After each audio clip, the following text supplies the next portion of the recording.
Hello, folks. I'm guessing people start coming in a minute because I didn't have this planned, for like a week or whatever beforehand as I usually do. I literally just messaged Lance, and he said he could come on because is it some kind of holiday for you in the US, presumably? Lance, can you hear me? I can. I'm getting double audio for some reason. Oh, have you Give got a me one YouTube tab second. open? I have the YouTube tab open and it's muted, so I don't know what's going on. Okay, I'll let you Give me figure that one out and second. talk for it. Yeah, it's okay. I can do the Nathan Nichols while you wait because V Okay. left about 5 comments first and then a bunch of emojis because she really wanted to get Nathan Nichols. So she can have 500 Nathan Nichols. Oscar in second, you can have 250 Nathan Nichols. And Lance in third, 100 Nathan Nichols for you. I've Got never it given a solved. guest Nathan Nichols before. You got it solved. Yeah, Okay. yeah, I don't know why. It was open in like a weird little window somewhere, so it was getting double audio and I was like, ah. Yeah. Okay, good to go.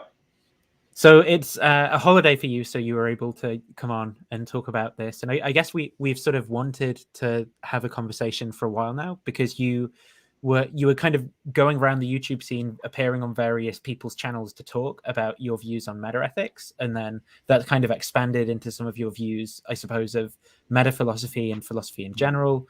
And then I think my views have changed over the time that I've like known you kind of through YouTube, as it were, and I think we actually do align on quite a few of our views of philosophy as it's conducted. Do you want to first just kind of talk about what your experience has been communicating some of these ideas on YouTube? I mean, what it is that you do and how that kind of intersects with us having a conversation today.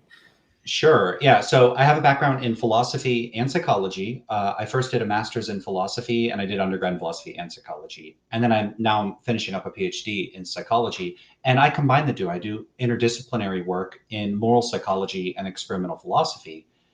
And one of the things that happens when you do interdisciplinary work is when I'm in a philosophy department, I have to sort of communicate the psychology uh, elements of what I do effectively to people that don't specialize in that area. They're typically very intelligent and well-informed and knowledgeable people, but they specialize in a different topic. And so you have to kind of adapt what you're talking about. Like if I start talking about, I don't know, Cronbach's alpha or something about scale construction, they just don't know about it. It's not that they couldn't understand it if I explained it, but I do have to explain it with an understanding that there might be certain terms or concepts that they're not familiar with.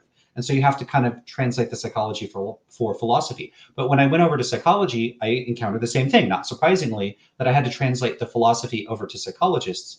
And that's given me a kind of, I think, a communicative edge in learning to adapt the way that I communicate ideas from an area that I specialize in to people that do adjacent work but not identical work. That is actually a separate skill from communicating the ideas within both of these disciplines to like a non-specialist audience at all, like a non-academic audience. That's a very different thing. And that's one of the things I would say that we're really coming to grips with in psychology is that skills, abilities, and tasks rarely generalize very well. So if you get really good at a particular type of thing, it won't necessarily transfer over into other sorts of things. So just because I'm good at communicating philosophy to psychologists doesn't mean, well, I think I would encounter a different set of issues as if I was talking to economists or historians or physicists or, high school students or, whoever or whatever it is, I'm talking about or who I'm talking to. It's going to be a different strategy, a different approach. So yeah, I've learned to have this sort of niche communication where philosophy over to psychology. Maybe I'm kind of okay at that, but there's still been a learning curve and some adaptation I've had to like comport myself with entering YouTube. I thought it would be easier, but it turned out not to be. How have you found it different trying to communicate these ideas to, I suppose, just a general audience than like a specific audience? So here's the thing. There is like the general audience would be like humanity. I don't know, just random people anywhere in the world. But that's not the people that are watching this channel Right. right now. That's not Yeah. the people that would go look up videos like this. The people that would watch videos like this or get in discussions with me online are going to be self-selected for people that have some motivation or interest for this sort of topic. And here's a big difference. Those people come to the table with various terms and concepts already sort of preloaded. And you can, a couple things can happen. One is because people are motivated and they've already typically read or interacted a bit about this stuff, that gives them a leg up. They want to understand, and they already typically understand a bit. But there's a problem. Many times, certain ways that terms and concepts are used to become entrenched, even though there's ambiguity or misunderstanding. So people can become they can have sort of ossified misunderstandings. And this very frequently happens. Because it's endemic amongst that kind of YouTube community sort of thing. That they So, I mean, the amount of misunderstandings about what I work on the most, which is stuff related to metaethics, it could be really frustrating because people will have these entrenched notions of the meaning of terms like objective and subjective and whatever else, realism and anti-realism. They'll throw this terminology around. Often I think people, whether they're doing it intentionally or not, end up using the terminology either because they think they understand it, but they don't completely understand it, or because it makes them sound smart to use this terminology when they don't really have a good understanding. I know that can sound a little obnoxious to say, and I don't mean to come off that way. Unfortunately, maybe it just does come off that way. But these terms often have very precise uses among academics and specialists, and people that aren't specialists often don't understand those terms. Now, that being said, I often get sloppy with the terminology, and so do people within the field. And in metaethics, there's not a lot of consistency. So what I'm not saying is that the elites, they all know what they're doing, but the common folk, they don't. No, basically nobody knows what they're doing. Everybody's sloppy. It's just a communication problem for trying to bring the whole thing together. It's a mess. And part of the reason is that specialists end up so typically, let's say you're a specialist in metaethics. Often what you might end up doing is you're writing a paper that's responding to a very narrow, it's like 5 papers and 2 people. And you'll use the terminology they do. So for instance, just to give you an example, some of the recent stuff I've been reading and discussing, a lot of people they just keep referring to the kind of position that is under discussion as error theory. And really, personally, I would prefer the term anti-realism, because what they're talking about is simply people that deny that there are objective moral facts. But you don't need to be an error theorist specifically to deny that there are objective moral facts. And you don't need to have a particular semantic thesis about the meaning of ordinary moral language. But then they just call them error theorists. I think that's misleading and not the best way of framing it. But this is literally, people are publishing papers saying this. So it's not just ordinary people, it's also specialists are using language where I think I could present a pretty decent rationale for why they shouldn't use that language. And yet they do. And some of these people have more credentials and more publications than me. So what am I going to do? So even within the field, even within a narrow area of like 50 people, no one agrees on what terms we should use for things. It's a mess. It's a mess. Yeah. So the reason I invited you on was I was going to review a video that Cameron did on refuting subjectivist ethics from like a Christian point of view. So that piece was an apologetics piece, and I thought, hey, maybe Lance has got some free time. He'd want to hop in and talk to me about that. And then I said, actually, maybe it'd be more profitable if we just talk about stuff in general. But as I was just watching that video and looking at kind of Cameron's characterization of what the subjectivist theory is, what their hypothesis is, what their kind of commitments are in order for him to refute them, I was thinking similar things. It's like it's just not clear the ways in which people are actually using objective or subjective distinction, or like cognitivist versus non-cognitivist. It really, there's kind of like these murky waters where it isn't quite actually it isn't quite clear how that these theories are sort of have these precise borders, as it were, around the edges, and everyone's kind of signed up to those borders being in the same places. So in terms of what you're currently doing, are you doing a PhD currently in philosophy looking at metaethics from an expo perspective? No, or is that something different? I'm in a social and personality psychology program. Okay, but that's looking at metaethics from an expo perspective, or am I wrong about that? Where have I got this? Okay. So the area, so I end up calling it research on folk metaethics, or the psychology of metaethics. And I explain in the dissertation the rationale for using sort of proprietary terminology. I do not use the term experimental philosophy, other than to explain why I don't use that term. So experimental philosophy, some people might not know what that is. I would roughly characterize it simply as when people use the methods of the empirical sciences to investigate traditionally philosophical questions. Typically, there's a focus on the philosophical intuitions of non-philosophers, but that doesn't have to be the case. You could do XY on the views of philosophers and compare it to non-philosophers or something like that. So typically it's just taking the tools, usually of the social sciences, but it could be any empirical tools, and then deploying those to address philosophical questions like the existence of God or free will or metaethics or whatever it is that you're interested in looking at. So that's experimental philosophy. Part of the reason I wouldn't call what I'm looking at to be exclusively experimental philosophy is because experimental philosophy is kind of it's like a sociological term. It captures a certain movement within academia, typically of philosophers that have taken up the methods of the social sciences. But there are social scientists, typically psychologists and a few neuroscientists, probably a few other disciplines, that have also become interested in the same hypotheses and even employ the same paradigms. They'll take a study design used by a philosopher for an experimental philosophy study, and they'll use it. Now, this is a psychologist that's asking an empirical question about, say, moral psychology. Are they doing experimental philosophy? I don't know. They're not a philosopher, and they're not using philosophical methods, and they're not even reaching philosophical conclusions. They might be asking a question like, when people use this term, what are they thinking? Or when people say that they think this thing about morality, how does that influence their behavior compared to someone that wouldn't say that? That doesn't look like philosophy to me. So it's a little weird to call it experimental philosophy when the person's not a philosopher, they're not in a philosophy department, they're not publishing in a philosophy journal. So I call it folk metaethics. So folk metaethics is just the study of how non-philosophers think, speak, and act with respect to the nature of morality. And so is there a specific kind of question that you're trying to get at? Is it just this comparison between how philosophers talk about people's intuitions and things, and how people's intuitions are actually fleshed out when you kind of ask them themselves? I mean, what are the kind of questions you're getting?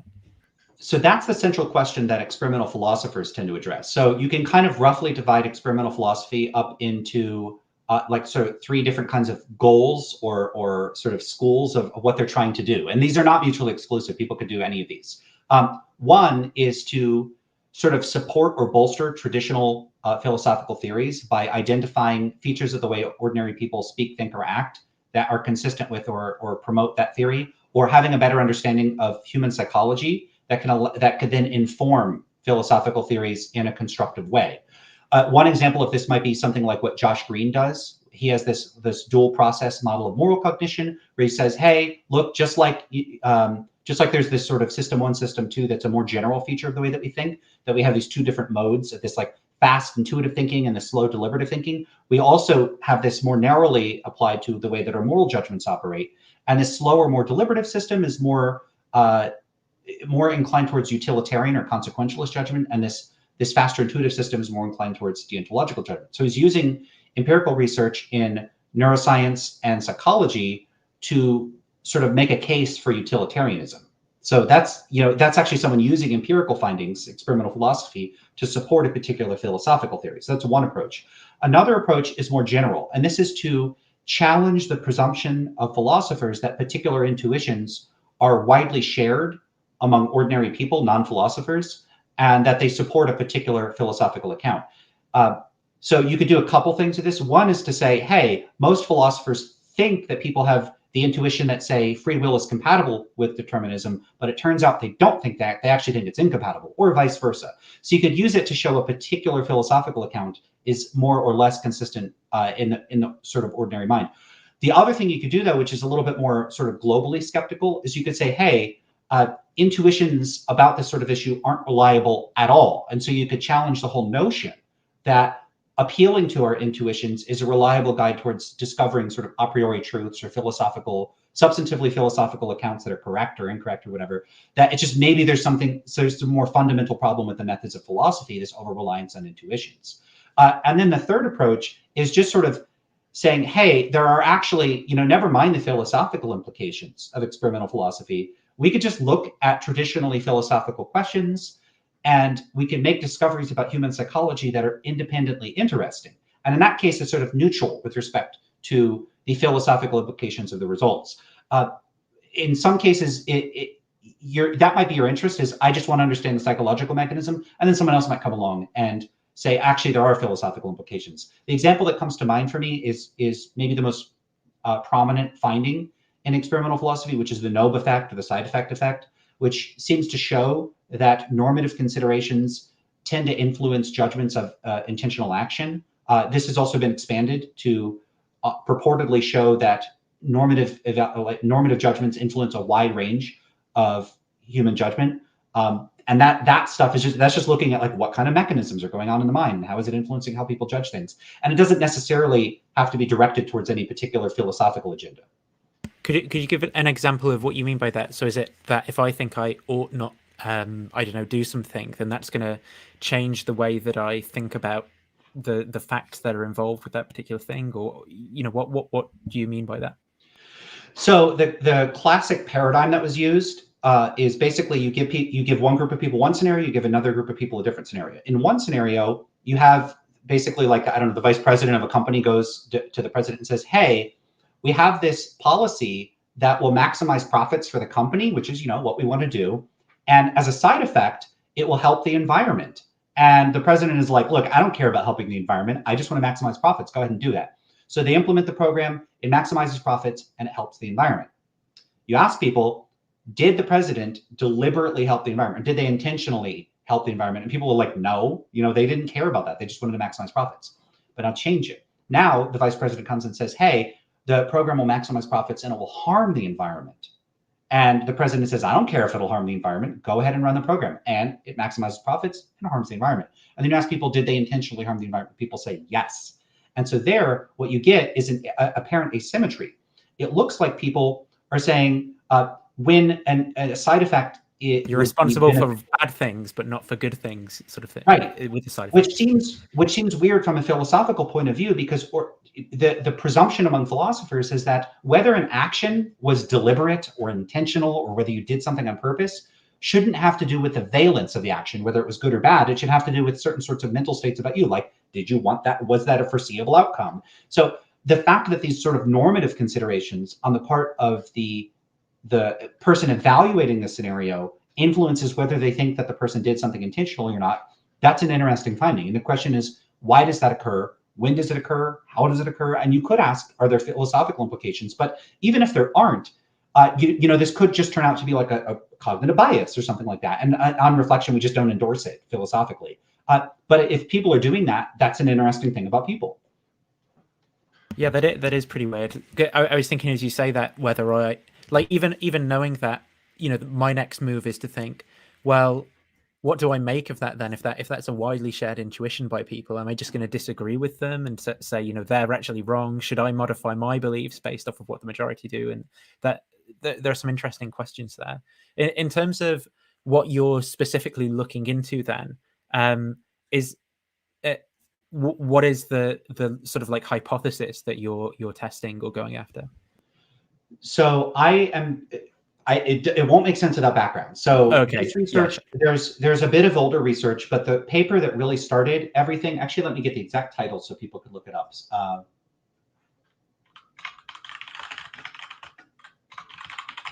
I don't like mentioning things and then people in the comments are like, what was the actual paper? And then I'm like, what did I say? And I have to go back and find it. Okay, so there's this paper from 2008 by Jeff Goodwin and Darley called The Psychology of Metaethics, Exploring Objectivism. And what they find in that paper is something really interesting. If you ask people a variety of questions about more, basically, I prefer the terminology more realism and anti-realism. It looks like people give different kinds of responses to different moral issues. So the way that might work is if you give someone a question, so it might work like this. Okay, hey, do you agree that murder's wrong? Person go, yeah. You go, okay, well, a previous participant said that they think murder's not wrong. Do you think you could both be correct, or do you think at least one of you has to be incorrect? And people go, yeah, one of us has to be incorrect. They're incorrect. Murder's wrong. But then if you ask people about abortion or euthanasia or something that's more controversial, there's less perceived consensus about it. So if you ask the participant, do people mostly agree that murder's wrong? They're like, yeah. You say, do people mostly agree that euthanasia is wrong? They'll be like, no, it's like 50-50. People are really up in the air about that. If you ask them a disagreement about that, then they'll say, yeah, we can both be correct. So it looks like people give these seemingly realist answers to some moral issues and seemingly anti-realist answers to other moral issues. Now, in that paper, they say like on average, people seemed to lean more towards realist judgments about the moral domain than like aesthetics or like taste preferences. But if you look at the data, what you'll find is that you actually get this like really strong, almost like bimodal distribution. What I mean is like people sort of strongly favor the anti-realist response for controversial or low consensus moral issues, and they strongly favor the realist response for uncontroversial issues like murder or like, I don't remember exactly all the questions they had in there. They do have one about a person. Well, I don't even want to get into some of them because they're like kind of unpleasant to talk about, whatever. But it's like you could just in principle think of something like telling a white lie to preserve someone's feelings. People are going to kind of give like, they'll be like, yeah, if people disagree about that, they could both be correct. But if you have like throwing babies in the volcanoes, people would be like, no. If you disagree with me that that's wrong, you're wrong. So that's the kind of thing that you get, this like polarity between more serious and less serious moral issues, or at least more controversial moral issues. So that whole literature, that's kind of what got the ball rolling, that particular paper. So these other papers came out. So there's this paper by Jennifer Wright and her colleagues, where they said, okay, well, maybe what's going on here is that people consider, like, if you ask the people themselves, which one of these things do you consider to be a moral issue? And then if you just look at what are their answers just for the issues they consider to be a moral issue, maybe then they'll pick the realist response every time. They don't. It doesn't matter. If people categorize it themselves, they'll say, these are both moral issues, realist about this one, anti-realist about this one. So they conclude it looks like people are metaethical pluralists, meaning that they think that there are objective moral facts about some moral issues and there are no objective moral facts about other moral issues. Right. That's interesting. So that's what that literature seems to show. And it's been, I don't know, 10 or 15 years of the data consistently showing that people are all over the place when they respond to these questions. What I became interested in is wondering, well, wait a minute. What if people aren't understanding these questions in the way that the researchers intend? And this is what my work is about. My work is asking this question. When you ask a non-philosopher a philosophical question in a survey or questionnaire or whatever, how are they interpreting that question? And are they interpreting it the way that the researcher intended? If they're not, the measure is not valid. You don't know what their philosophical position is on the particular question. So for instance, in the Goodwin and Darley study, one of the things that they did that was very helpful is they asked people, because recall that they ask you your particular moral position. Do you think murder's right or wrong or whatever? And then, the person says yes. And they tell people this other person thinks murder's okay. At the end of the study, they included a bunch of additional questions. One of the questions is they said, what do you think the source of this disagreement with this other person could be? Now, for that question to be a legitimate question about metaethics, they would have to say something like, well, they have a different moral position than me. Like, it's not complicated. Like, I have moral belief A, you have moral belief not A. They have to be genuinely contrasting moral beliefs. But when you go and look at, and this was like open response, meaning that people wrote out their answers. I don't know if they typed or they wrote them down or whatever, but it was like, it wasn't multiple choice. People actually like explained in their own terms. If you go and look at those answers, a lot of people don't seem to address the question in any clear way. It's hard to tell what they thought. But a lot of people say stuff like, well, they must have been thinking of a different situation than I was. So for instance, in the case of murder, let's say you ask me, do you think murder's wrong? And I go, yeah. And then you say, well, this other person said murder was okay. Why do you think that they disagree with you? One of the kinds of things people might say is, oh, well, they might have been thinking of cases where murder was morally permissible, or murder would be okay. Like maybe, killing someone to save, 10 million people or to stop them from setting off a bomb, or in war, then maybe it would be okay. Or self-defense or something like that. So some people gave answers like that. Some people would just say stuff like the other person's evil. In that case, do they think that there's a moral disagreement? Maybe not, because it could just be that a person's like, yeah, I know it's wrong, but I want to do it anyway. Yeah, well, do you have a genuine moral disagreement, or is the person just a jerk? So you get all these issues where it's no longer clear that the majority of respondents were interpreting. Oh, actually, one that's funny is a couple people would say stuff like, the other person misunderstood the question, which to philosophers might be really frustrating, because philosophers tend to get like, we'll just stipulate, like, I'm telling you the person disagrees with you. Yeah. And you're like, oh, well, then they misunderstood the question. But like in the hypothetical universe created by philosophers, it's impossible because they've simply told you that the person disagrees with you. But that's not how ordinary people respond to these sorts of questions. They respond like actual human beings, imagining another human being. If you tell me another person is okay with throwing children into volcanoes or something, I might think they misunderstood what you're asking them. You're making this up. Maybe they were just joking. I'm not just going to assume, oh yeah, of course, as is typical, some people are okay with throwing babies in volcanoes, some people aren't. It's just the way people are. I'm not going to think that. I'm going to think that that's nonsense. No one would say that. Right. So one thing to keep in mind, when I talk about these, I don't refer to them as misinterpretations of the question. I refer to them as unintended interpretations of the question, because responding by thinking the other person misunderstood the question, that's a perfectly reasonable reaction. So I'm not saying non-philosophers are being dumb or foolish when they answer these questions. I actually think ordinary people are responding very practically. They're responding in a sensible way, and that it's academics who have become overly habituated to partitioning off hypothetical scenarios in this way that is far removed from the everyday world. And that ordinary people, not to their detriment, but to their advantage, don't fall into that habit. They are aware of the complexity and richness of everyday judgments. And their moral judgments are made in that context, which is how actual moral judgment works. It occurs with all the richness and messiness of everyday life. So something I'm thinking as you're talking then is, how do you go about ascertaining whether or not the people who are participating in these sorts of surveys have anything like the kind of conceptual scheme that kind of perhaps philosophers who are putting together these sorts of questions have in mind? So I'm thinking, particularly in the kind of discourse maybe about philosophy of religion and moral disagreement, people are thinking, well, yeah, the discourse is it's just obvious that what we're talking about is, I say something's right, you say it's wrong, and there's a fact of the matter. That's one view, or the other view is there's no fact of the matter, and and that's how we model the way that we think about the disagreement, right? And how are you going about testing whether or not that is how people are thinking about it, or whether they just have completely different things in mind in your kind of work? So roughly speaking, there's a couple approaches you could take. You could take the focused, deep approach, where you look at particular individuals and really get a rich sense of whether that person has a sophisticated or philosophically, like it's relevant to the typical philosophical questions, whether their thinking conforms to that or not. Or you could take a sort of broad, shallow approach. In my recent work over the past few years, I've taken the latter approach. So the former would look something like doing interviews. These could be unstructured interviews. They could be semi-structured interviews. So what I mean by that is you could have a free-flowing conversation with someone. You just go, hey, what do you think, if two people disagree about a moral issue, do you think they could both be right, or is one of them wrong?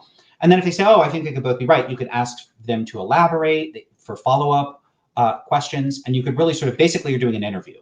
I have one colleague that has done that, and I've presented on those results. I've looked at those transcripts of those discussions. That's David Moss, and he's done really cool work on that. So that would be a sort of qualitative approach to the question. You could also take a more quantitative approach. So what I've done is I've done a couple of things. One is I also use open response questions, kind of like what they've done in some of the other studies. So basically, I'll take the items used on surveys. So this would be like a statement that's supposed to reflect whether you're a moral realist or an anti-realist or a relativist or whatever it is you are. And then you just ask people, how much do you agree or disagree with that? So what I've done is I've asked I've given people those sorts of questions. And then I've said, why did you answer the question the way that you did? Like, what was your reasoning behind why you agree or disagree with this statement? What do you think this question is asking you? Or I would take a statement like that, come up with like a fake response that I wrote up that was supposed to be a clear articulation of a particular metaethical perspective. So we might say something like, a previous participant was given this statement. And here's how they responded. They agreed with the statement, and they said, morality can only be true or false relative to the standards of a particular person or a group or something like that. That's not the exact wording, but something like that. And then we asked them, what does that person mean when they say that? So what I did with this is the why questions, like, what does this question mean? What is this question asking? Why did you answer the question this way? I just let people write their answers. And then I go through and I code those answers. I look at them and I go, okay, did they appear to have interpreted this as intended or as in an unintended way? And is the response sufficiently clear enough that I could code it as a clear intended interpretation or not? So that ends up giving me a quaternary coding scheme. So that's just a super fancy way of saying there's 4 codes something you get.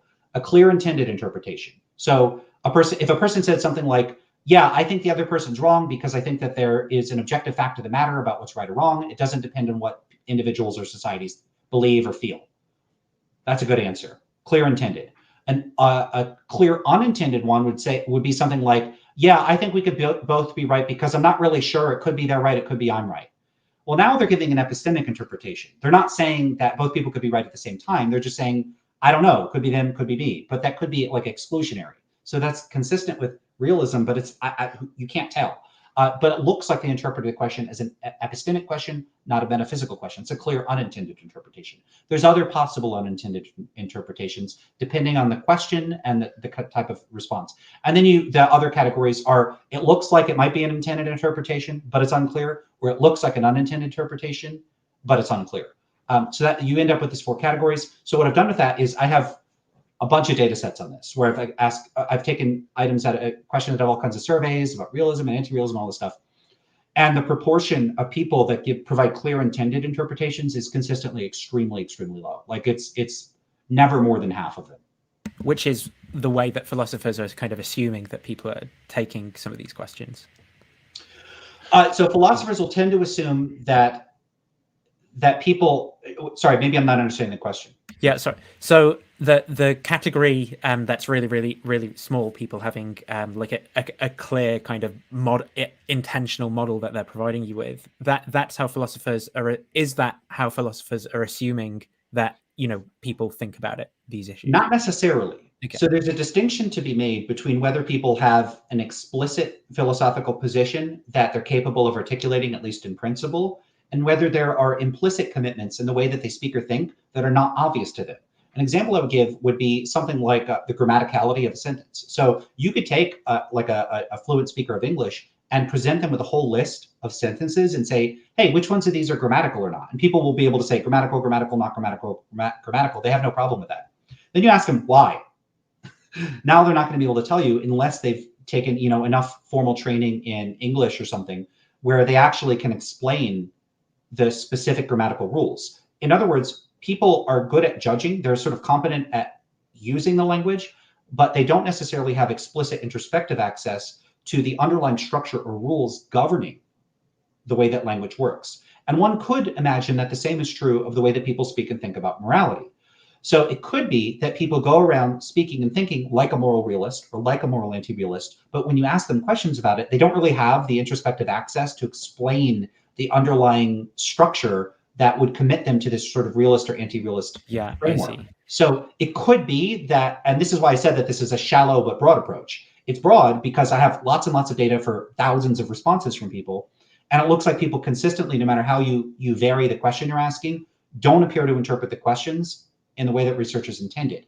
But it does not mean that people don't have an implicit competence that you're simply failing to extract using this method. So there are limitations to this method. There are limitations to pretty much every psychological method. So I would consider this to be broad research, but it's by no means definitive. So I don't know if you want to talk more about kind of the directions of the findings before getting into the next sort of question that I have in mind, but I was thinking, how has this kind of shaped your view of the way that philosophy is practiced? Because this is something that you've been talking about recently, where there's perhaps been kind of pessimism about the emphasis that's placed on intuitions, pessimism about the way that people are potentially kind of socialized into ways of talking about certain, particularly theoretical constructs, like maybe qualia or you know, things to do with morality or whatever, that like the kind of things that are going to be disputed in the philosophical discourse. There's so much to say about this, and I already feel like I'm giving these like giant monologues. So, okay. No, it's fine. I'm asking you these questions so you can like answer them and talk about, you know, your views and stuff. So don't worry if fair enough. Okay, so this research to me strikes me as the tip of a much deeper and scarier iceberg that has implications both for psychology and for philosophy. So I know you asked about the philosophy question first, but I'll first address the psychology question, if that's all right. Yes, absolutely fine. Okay, so here's my concern. If you're asking people stuff like, you know, I like pizza, agree, disagree, that strikes me as a fairly straightforward question. I am not overly concerned that people don't understand the question if you ask people a question like that.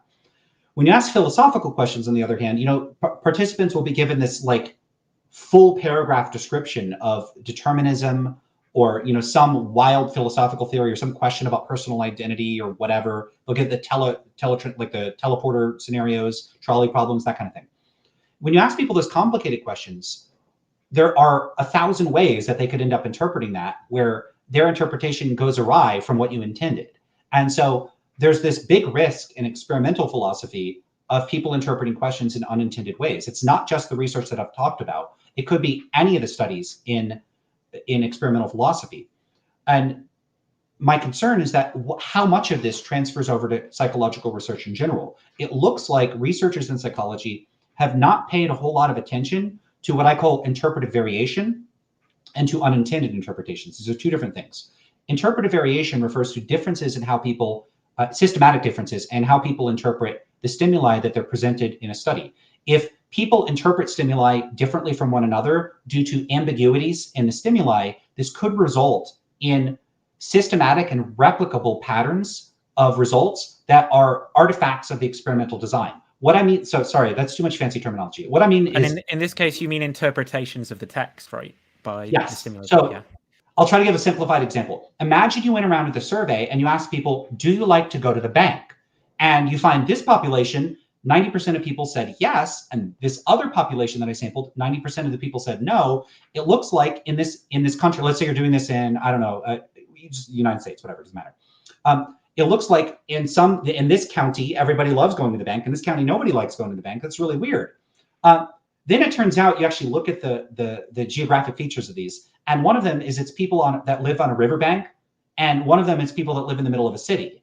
And then you go and you ask those people this question: how much do you like going to the bank? What do you mean? What are we talking about when we talk about a bank? And the people in the city are like, where you get money? Of course I don't like going there. And that's why 90% said no. And the other people, it's like a fishing town. And they're like, of course I like going. Why do you think I moved to this town? Like let's say it's like Alaska or something. Like they're like, of course I love the river. That's why I moved here. And naturally, if like some national survey person goes to a place where everybody lives along a river and says, do you like going to the bank? It wouldn't be that unreasonable for people to think, oh, you're asking about the riverbank. Yeah, of course I like going. So then it could just turn out that due to the variation in how people interpreted the question, you get this difference in patterns where you're like, wow, people love going. And let's say you imagine just the financial institution. And then you're thinking, this place, everybody likes going to the financial institution. And this place, everybody hates going to the financial institution. You're wrong. That's not, they just interpret the question differently. So that would be interpersonal variation in how people interpret questions. You can also have intrapersonal variation. So this issue emerges when you ask questions where there is superficial similarity in the structure of the question, but when you swap out certain characteristics of it, it actually changes due to the pragmatics of the question, the sort of the features that are not carried exclusively by the formal meaning of the words, but by background assumptions, implication, and that sort of thing. An example I'll give is this. So I'll actually ask you this question. I don't know if I've asked you this before, but okay. So that I gave you that disagreement paradigm before. So, let's say I asked you something like, how much do you agree or disagree that murder is wrong? Presumably you would say you strongly agree that it's strongly wrong. Strongly disagree. No, okay. Yeah, strongly agree. Well, and I could specify like murdering, like let's say torturing babies for fun. Like we'll give that. Strongly agree. Yeah. Right. So then I say someone else disagrees with you about this. Do you think you could both be correct, or do you think at least one of you has to be incorrect? Whatever your answer is, like it doesn't even matter. Now imagine I say, okay, well, I want to compare people's judgments about realism versus anti-realism in the moral domain to the factual domain. So this is the kind of scenario that James Beebe gave people. Is he said, was it Beebe or somebody else? I don't know. Anyways, scenario like this. Okay. Let me ask you this. Do you think Julius Caesar drank wine on his 21st birthday? Or I could ask it as a Likert scale, like Julius Caesar drank wine on his 21st birthday. Strongly agree, strongly disagree. What do you say? I'm going to say medium agree if we've got the scale, just like weakly like a 4 agree. Or 5? Yeah. Okay, sure. Now, just imagine someone disagrees with you about this. It's a little hard if you pick the midpoint of the scale, because what is disagreement? Strongly agree, strongly disagree. So let's say you agree to that. I strongly agree. Yeah, I'll go strongly agree. Yeah. Now that I say, hey, actually, it turns out someone disagrees with you about this. They do not think that Caesar drank wine on his 21st birthday. Do you think you could both be correct, or do you think at least one of you has to be incorrect? How would you answer that? Yeah, one of us has got to be incorrect. He either did or he didn't. Right. How do you think? What proportion of people do you think said that they could both be correct if two people disagree about that? I mean, not if any at all. I'd probably be surprised if anyone said that they could both be correct. It's about half. It's about 45%. Oh, really? Wow. But half of the people said, yeah, if two people disagree about whether Caesar drank wine on his 21st birthday, they could both be correct. Wow. I don't remember the exact proportion. It's a little under half. What's going on there? Are these people, Yeah. you know, what's this about historical events? Do they think that an historical event could have both happened and not happened, and that the I truth don't know about that whether it's or not that. Yeah, yeah. I there's no way doubt that it's they that. think that. But yeah, So yeah. let me ask the question this way. I don't know, like I don't know a whole lot of sports, but I tend to use these examples. Could, like on any given year, the Yankees or the Red Sox win the World Series? I mean, that's baseball, presumably, because I know nothing about Yeah. American. I don't know if the World Series is a baseball tournament. They both Sure. So you don't know a whole lot Yeah. about that. Okay, so let's say Yeah. could Germany win the World Cup? Yeah, sure. Yeah. Could Italy win the World Cup? Yeah. Could either of them win the World Cup? Yeah. Could they both win the World Cup? No. Okay. Well, it depends how you index it to time or Exactly. whatever. It does depend. Right. So if I said, could Germany and Italy both win the World Cup? There's the question of, do I mean could one or the other, but not both win the World Cup? Yeah. Or do I mean could they both win the World Cup simultaneously?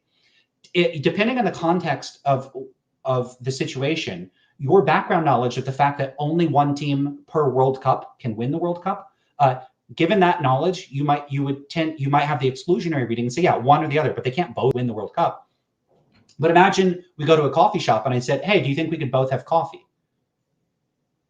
What do I mean there? Do I mean is one or the other of us could have coffee, or could we both have coffee at the same time? Yeah, yeah. Now you're going to think we could both have coffee. So what you have here is modal operator scope ambiguity. So when you say both could X or both could be correct, in the case of the Julius Caesar situation, it could be that people are thinking one person, either the person that thinks he didn't have wine is correct, or the person that thinks he did have wine, did or didn't, whatever.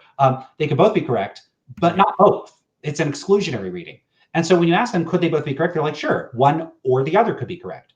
In that case, that is a perfectly sensible answer. Yeah, either one. And the reason they might say both could be correct is because it's exactly the sort of issue we don't know the answer to. So in other words, when you ask people, and this is exactly what BB found, if you ask people something like, two people disagree about whether George Washington was the first president of the United States, or whether like Alaska is north of Mexico or something, and you say two people disagree about this, could they both be correct? People go, no, one person's incorrect. So it's specifically like the less you know about the scenario, the less it's resolvable, and like the less epistemic access we have to it, the more people say people could both be correct.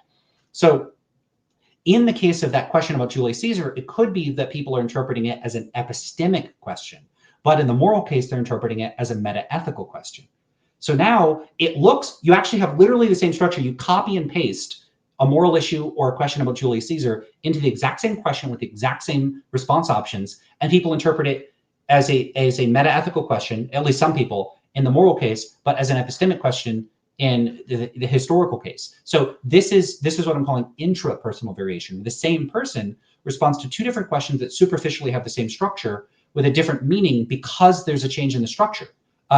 So that is something, sorry, this is a very long tangent for this, but the point is psychologists have paid no attention to this, the possibility of pragmatics influencing the way that people interpret questions. And this is absolutely massive, and it could have sweeping ramifications for the way that psychological research is conducted. Because what it means is that researchers cannot just presume that if you superficially change the content of a question from one domain to another, or like, you just swap out certain features of it that are sort of the formal structural features, that people will interpret different questions with the same principles in mind. The way that people interpret questions brings in all their background assumptions and knowledge. In other words, pragmatics plays a role in how people interpret questions. Psychologists have ignored this. And this could have really serious implications for psychology. Now we can go over to philosophy. So, well, before, was there another thing you said as well about unintended interpretations or something, or unintended responses to the stimuli? Did you say something? Did that come and did you talk about that or not? Oh, right. Yeah, there were two things I was talking about there. So there's interpretive variation, and then there's just unintended interpretation. So another thing that psychologists, oh man, see, there's so much to say about this. The other problem is that psychologists and experimental philosophers have not been sufficiently attentive to whether people are interpreting questions in the way that they intended. So the first issue, the one I went over, is that people could interpret questions differently from one another. Now, the reason that's a problem is because all the psychological research is like there's this whole replication crisis. Everybody's worried about if you run a study once and you run it again, are you still going to get statistically significant results? In other words, do our studies replicate?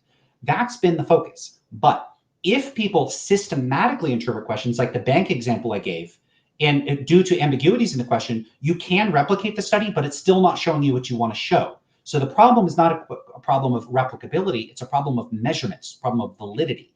Is your measure valid? In the bank case, the measure would not be valid. This is much more insidious to psychology because studies can replicate and replicate and replicate, and you can generate a whole literature, but the literature isn't showing you what it looks like it's showing you.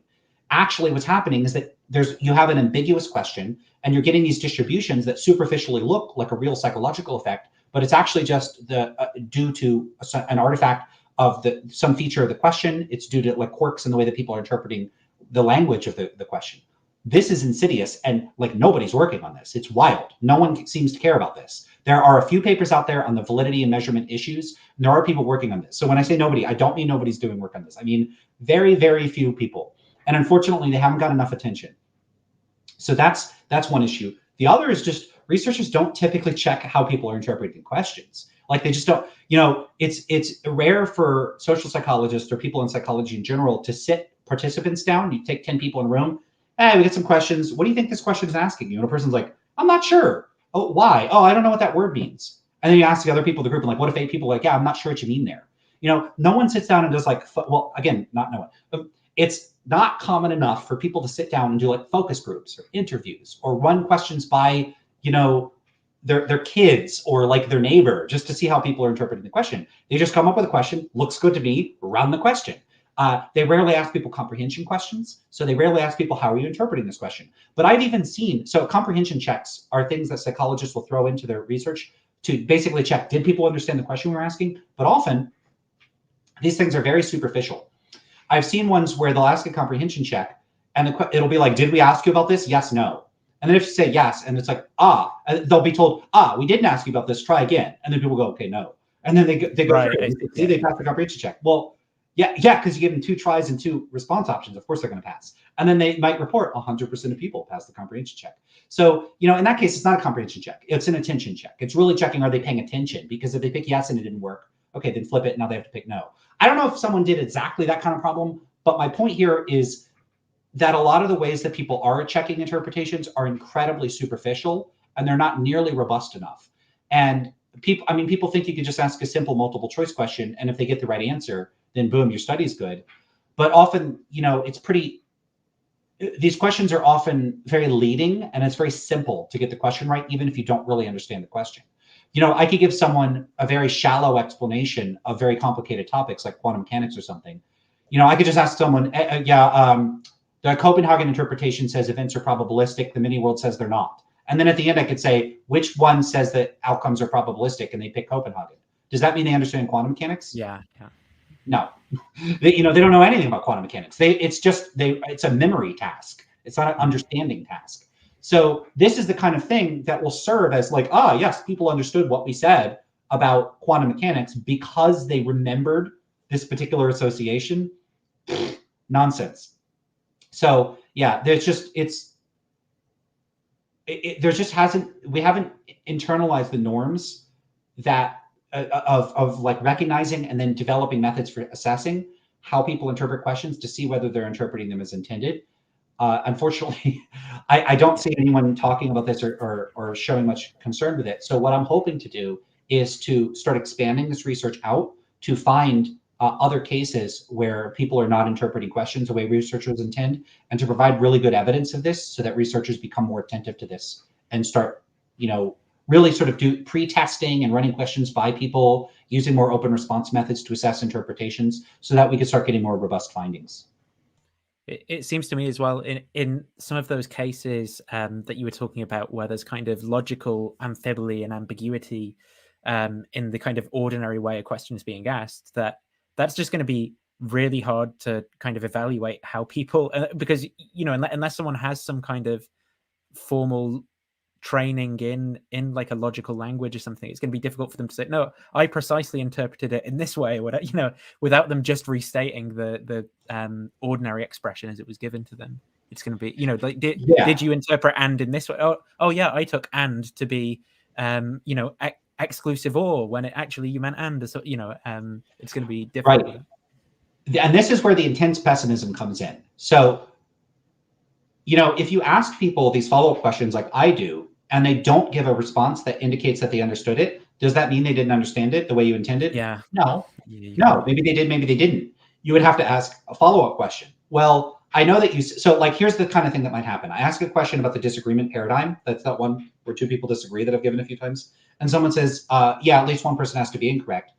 And then I ask the person, why did you answer this way? And they go, well, because I think morality is objective.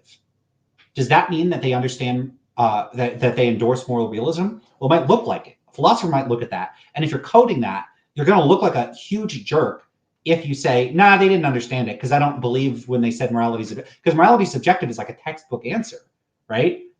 Okay, so what happens if you ask people what it means to say morality is objective? You don't get realism, you get all kinds of stuff, but very rarely do you get realism. So what people end up saying when you ask them what it means to say morality is objective is they say stuff like, it means there's an absolute fact of the matter about it. So like it's right in every case and there are no exceptions. So they'll think of it as moral absolutism. This it's idea essentially right. Yeah. So exceptionless moral rules. Or they might think that there is an objective metric that we could use to assess the question. So they might say, well, you know, in this case, there's this sort of publicly evaluable fact of the matter about what, like, let's say it's capital punishment or something like that. Someone might say, okay, well, all the research shows that it's not an effective deterrent. So there's an objective measure of whether it's good or bad. It's bad because it doesn't work. And in that case, you know, that's not what realism is. Realism would say that there's a stance-independent normative fact such that you like have a categorical reason or an external reason to act in accordance with the norm independent of your goal, standards, or values or whatever. It's nothing to do with whether there's an objective measure if you care about deterrence specifically. That's not realism. So people give a variety of different answers. And so even if they say morality is objective, how would you know whether they're understanding that in the way that philosophers do unless you ask them? So then you ask them and then they give an explanation. Well, okay, so whatever explanation they give, you could then think, well, what would they think under this counterfactual condition? Or maybe they actually have commitments and they're not realizing that their realist commitments are incompatible with some other belief that they have. So you'd have to ask about that. So pretty soon, you're just doing philosophy with the person.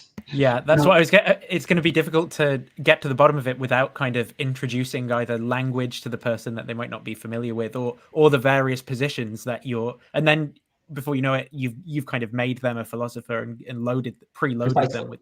Yeah. Here's the problem. The researchers doing experimental philosophy, including people doing this work in folk metaethics, whether they consider themselves experimental philosophers or not, what they're interested in are the metaethical perspectives of non-philosophers, of people that do not have training and knowledge of philosophy.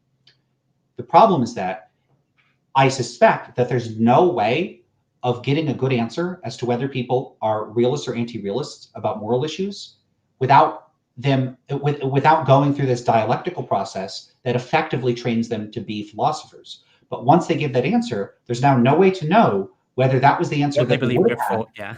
Right. So you know, you're in this situation and the person might say, oh yeah, that's what I thought before, but we don't have perfect introspective access to what we had before. So I call this effect spontaneous theorization. So spontaneous theorization occurs whenever in the midst of a study, a person that previously had no determinate position about the issue forms a determinate position in light of their interaction with the study. So in my work on this, I compare this to like a quantum superposition. So you have this like, you know, a particle and it's indeterminate what state it's in. And by observing it, it collapses the wave function and it ends up determinately in one position or another. So the way that this might work is, let's say there's a person that has never thought about whether free will is compatible with determinism. They've never thought about it. They don't have a position about it. Nothing about the way that they speak or think requires them to be committed to compatibilism or incompatibilism. They go about their life thinking they think we have free will or they don't think it doesn't matter what they think. I put them in a study. I explain compatibilism and incompatibilism and determinism to them. I put them through the whole rigorous process of ensuring that they understand what all these mean. And then I ask them the question, and they say, I think they're compatible. Okay, did that person think that they were compatible before they participated in the study? There's no way to know. And so the problem here is that if your question was, what did they think before the study? And your only way of finding out is to finding out what they think after the study, and people lack introspective access to what they thought before the study, you don't have a method of finding out what they thought before the study. And I think that this might apply to, if not a majority, a substantial portion of questions in philosophy. But it's also made me think, I don't think it's the case. I'm starting to suspect it's not the case that people did have a view before. It's not like I think people were compatibilists or were incompatibilists before the study, and we just have an epistemic barrier to finding out which one that they are. I don't think that they had either view at all. In other words, I think that they're genuinely indeterminate with respect to these questions. And so what I suspect is that the way that people speak and think does not commit them to, and is not explicitly driven by or implicitly driven by, conformity to traditional philosophical positions. I think ordinary thought and language is simply indeterminate with respect to these issues. Right. And I think that philosophers have made, and this is the metaphilosophical thing that I think is the sort of big position that I'm taking on this. I think a lot of these questions in experimental philosophy are fundamentally, conceptually, and philosophically flawed from the outset. They presuppose that the way, if I go around saying like, you did that on purpose, that when I say that as an ordinary non-philosopher, that I am committed to a particular philosophical position on the compatibility between free will and determinism. And the only question is which position that is like reflective of my pre-theoretical view. I think the answer is no position. And that, I think, is a radical departure from what experimental philosophers may have set out to do. It also means that if there's no fact of the matter about this, if there's no determinate philosophical position that people have, that it's conceptually flawed from the outset to ask what is the ordinary person a compatibilist or an incompatibilist? The answer is there's neither of them, and it's an inappropriate question to ask to begin with. So this is a serious sort of methodological flip on what experimental philosophers are doing. And what I suspect that they should do, and basically here's the problem. They're coming into the field of the social sciences with all of the philosophical baggage from academic philosophy. And in academic philosophy, philosophers are really good at saying, take this question. We're going to ask a question. Here is the menu of answers. There's position A, there's position B, there's position C. Often these positions, by design, are framed as mutually exclusive and oppositional to one another. So you could be an A or an anti-A. This is why you get realism and anti-realism. And then there's little camps and subdivisions. And so you get these two branching trees of all the realist positions and the anti-realist positions, and they're opposed and they butt heads. So what philosophers are doing is they've worked out that long, complicated tree of really complicated positions. And then they go over to psychology and they go, these positions, I know that we have more refined and sophisticated views than the ordinary person, but what ordinary people are thinking and doing when they speak is they have sort of nascent, underdeveloped, sort of the seeds of these views that are already built into the structure, the way that they speak and think. And what I'm saying is, no, I don't think so. I actually think that those philosophers, basically, it's a sort of socially constructed within the academic field. They've made up these positions. Yeah, they're sort of external theories about what people could be doing that don't have they lack psychological realism. There's lots of reasons for this. So, and we could get into the sociology of psychology, because I think that's one of the main interests that you have. But basically, I think that in virtue of philosophers getting inducted into studying, Kant and Plato and Aristotle and Socrates and blah, blah, blah, philosophers end up internalizing specific norms about the way that language works, the way the world works, the way intuitions work as certain sorts of these epistemic guides towards what's true. Philosophers sort of download this whole suite of ways of thinking and speaking, and then they mistakenly think that's how everybody thinks, just in a sort of unsophisticated, unrefined form. So it seems like philosophers sort of treat themselves as polishing ordinary thought. Their idea is that within every ordinary thinker is like this stone block. And if you polish the block, you'll find that there's this perfect sculpture of a philosophical view that's buried in there. Now, it might be that, sorry, I shouldn't say perfect sculpture. It's actually not a perfect sculpture. It's a rough sculpture.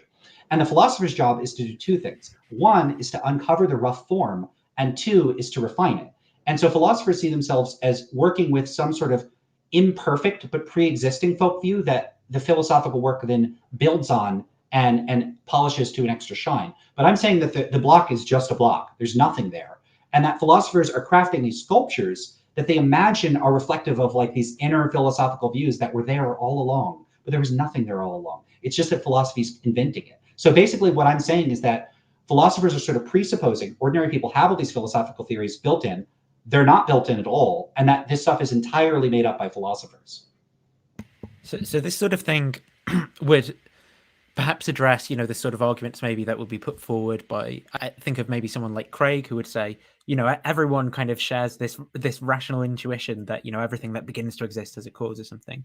But someone who is more optimistic about philosophy might kind of respond to what you're saying here by saying, well, first of all, why should we think that ordinary people in the first place, have a good idea of how these things are? I mean, isn't it the case in other subjects like physics and so forth that we, people need to undergo training in order to do physics well? People don't just have these things built into them. So as it is with that, it's the same way in philosophy. You need to be trained into these ways of talking about these issues to get it, how reality really hangs together metaphysically or whatever. Would you have a response from the research towards that kind of position, or do you think that you're kind of silent on that position? You just address the person who's saying, yeah, I'm polishing the ordinary concepts and cleaving reality at the joints that way, but someone who's revised their theory of realist philosophy, so they're saying, that's not what I do actually, but philosophy is still legitimate. It's just very different from our kind of ordinary intuitions and concepts. Yeah, so it's kind of, I leave it to each philosopher to decide what they think the relationship between like common sense thinking and folk intuitions and all that is to philosophy. It's just going to differ from person to person. My concern is sort of reactive to what the specific philosopher wants to do with these ordinary intuitions. Typically in the metaethics debate, sort of historically, the way that this has worked is that moral realists will tend to claim a sort of priority or presumption in favor of realism by saying that realist intuitions are the common sense view. And you could just trot out quotes from Michael Smith. Even anti-realists will typically concede that ordinary people think this way. I don't have examples offhand. I should have these examples ready, but there's somewhere. On my computer, I have a big old list of philosophers saying this is how ordinary people think. Anyway, historically, what they've done is they've said, look, realism is the common sense view. And they make this something that's kind of like a Morian move. It's kind of like, look, I look outside, there's a tree there. I'm taking the common sense view that trees exist. If you want to say trees don't exist, the onus is on you to show that they don't exist. Like, look, we all see that there are trees. We all agree that there are trees. So realists have done the same thing with realism. It's like, look, we all think that there are these objectable facts. It really seems like there are. So if you're going to say they're not, the onus is on you to show that they're not. The burden of proof is on the skeptic or the moral anti-realist to show that moral realism is false. But if it turns out that there is no determinate folk view about this, well, whose intuitions are we talking about now that realism is true? At best, right, it's academic philosophers. And so I think that undercuts one argument in favor of this like burden shifting move. What else realists might want to do with that sort of thing is a separate question. So if they want to endorse phenomenal conservatism, or they want to endorse, they might say, well, if the majority of academic like specialists think a certain thing, that's evidence for the thing. But then we could start asking the question of, well, in the case, like in this case, it's 62% of philosophers in the 2020 Phil Paper survey endorse realism, only about 25% endorse anti-realism. And so there's a more than 2-to-1 ratio in favor of realism versus anti-realism. And someone might say, well, if the experts are inclined towards view A over view B, that's some evidence for view A. I agree. I think it is some evidence. I just don't think it's very good evidence. And one of the reasons for this is that you have to ask why most philosophers agree. And if there are certain sorts of sociological factors that are sort of causing all of them to think in a similar sort of way, then the judgments of these philosophers aren't independent of one another. They're actually interdependent. And so the consensus among those philosophers, it might not be as strong of evidence of realism as you might otherwise think. For comparison, if you look at philosophers of religion, you're going to get a majority are theists. Should we take that to be overwhelming evidence of theism or even very strong evidence of theism? I don't think so, for the very obvious reason that people that are inclined towards theism tend to go into philosophy of religion. And it could be that people that tend to go into philosophy, and particularly metaethics, tend to be favorable towards moral realism. It could also be that certain sorts of characteristics associated with philosophical methods in general encourage people towards a realist philosophical outlook.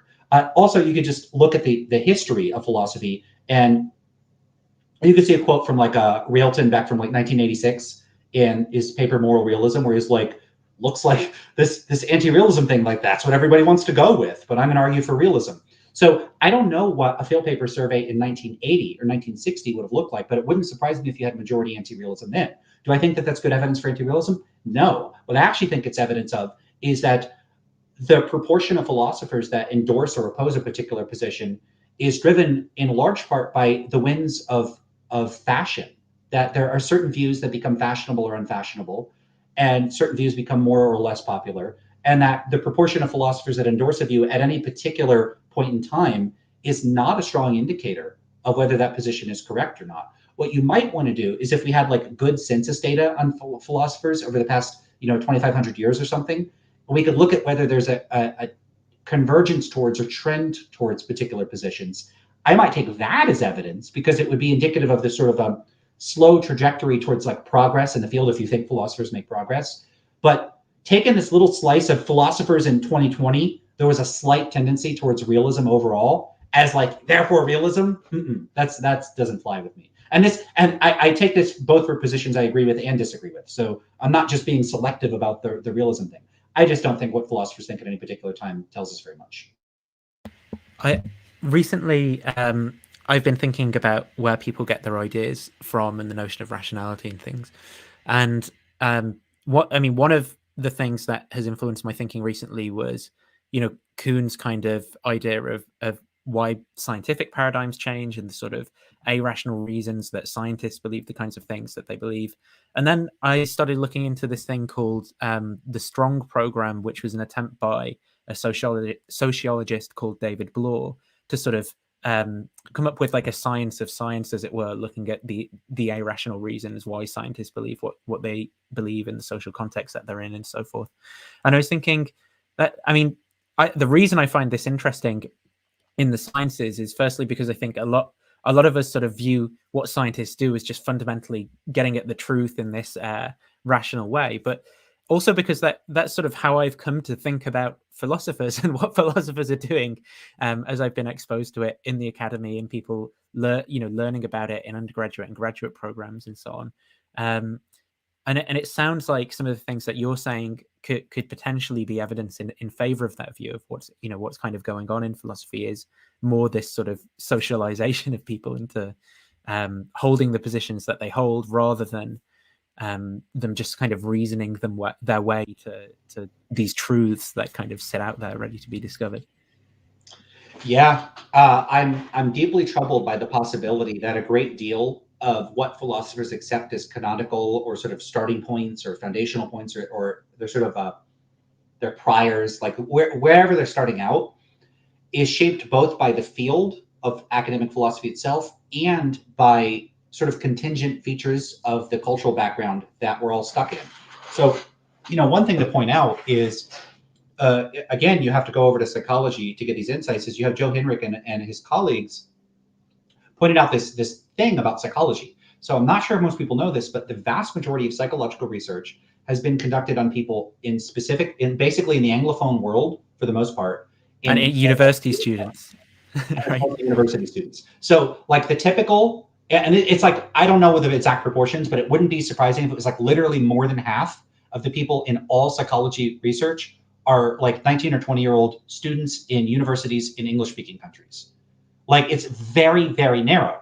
Now, that might not be a problem if you're looking at questions like, really, really basic things like how does memory work or something like that. Now, there might even be cultural variation there, but set that aside. If you're looking at questions like how do people think about morality or how do people behave in particular social contexts, and your pool of participants is almost exclusively American college students, for instance, or British college students, so we can then ask the question, okay, if you go out and you look at different sorts of societies that are culturally distinct from people from these populations, do they respond to the exact same studies the same way? No.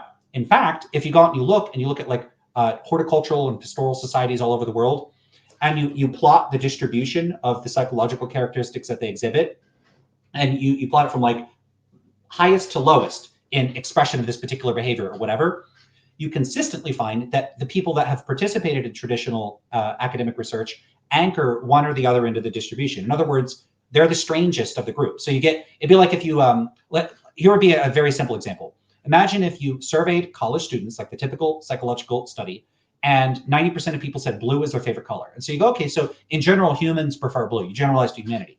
But then you went out and you looked at what do people think in New Guinea, what do they think in indigenous societies in Fiji or Africa or South America, and then you find red, red, red, red, red, red, red, and so you have these you have a sample of like 20 different cultures around the world, what you might get is like 19 red, and then just the ones in the major experimental studies that people actually conduct is blue. So they're the outlier. In other words, what I'm saying is the most psychological research is conducted on outliers, which is people from weird societies. So this is an acronym Henrik and colleagues came up with that is Western, educated, industrialized, rich, and democratic. So almost all research is conducted on people from those cultures.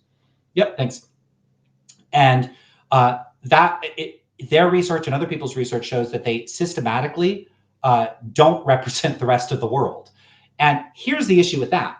If you then ask the question, okay, well, there are these other sorts of cultures around the world, but let's say we start to find that they're not that different. Well, think about European colonialism, the spread of English around the world. It's often a lingua franca. So one of these studies that was cross-cultural was conducted at the University of Singapore. Well, it was established as like a British trading port, in 1819. I remember writing about some of this stuff. So there was an indigenous population when the British showed up, but once the British showed up, they started bringing in people from outside. So people came in from China, people came in from from outside, and they still speak a bunch of different languages there, but like English is one of the languages there, and it's been heavily influenced by the British Empire. This is true all over in India, in the United States, in Canada. So all over the world, you've had this influence of European culture. You've had Christian missionaries have gone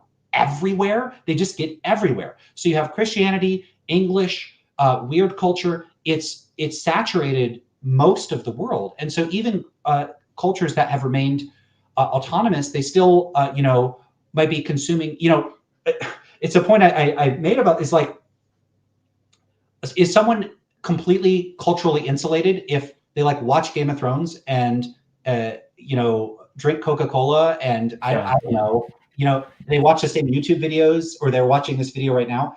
Not really. So they have their culture, but then they've also been influenced by the thoughts and concepts and paradigms of weird society as well. And so what you don't typically have in this research is people that have had no contact with and have developed completely independently of the rest of the world. There aren't many societies like that. It's hard to do research on them. There are ethical constraints on you can't just show up for the Piraha in Brazil, and there's a few hundred of them. What are you going to do? Show up with 10,000? How are you going to talk to them in the first place? Right. So, culturally, they're very different. Linguistically, they're very different. There is still controversy over whether certain aspects of the language, because it's very hard for people outside of that community to learn the language. So yeah, they're not easy to access, and I would be opposed to somebody going there and just harassing people all day asking questions. No, people want to live their lives, and if there's I don't know how, let's say there's 500 or 600 of them. What are you going to just ask them questions all day? Because there's no way to replicate thousands of studies in a population of a few hundred people. Yeah. There's just no way. So the questions we might want to ask about these societies are literally impossible to ask due to practical constraints. It's not possible.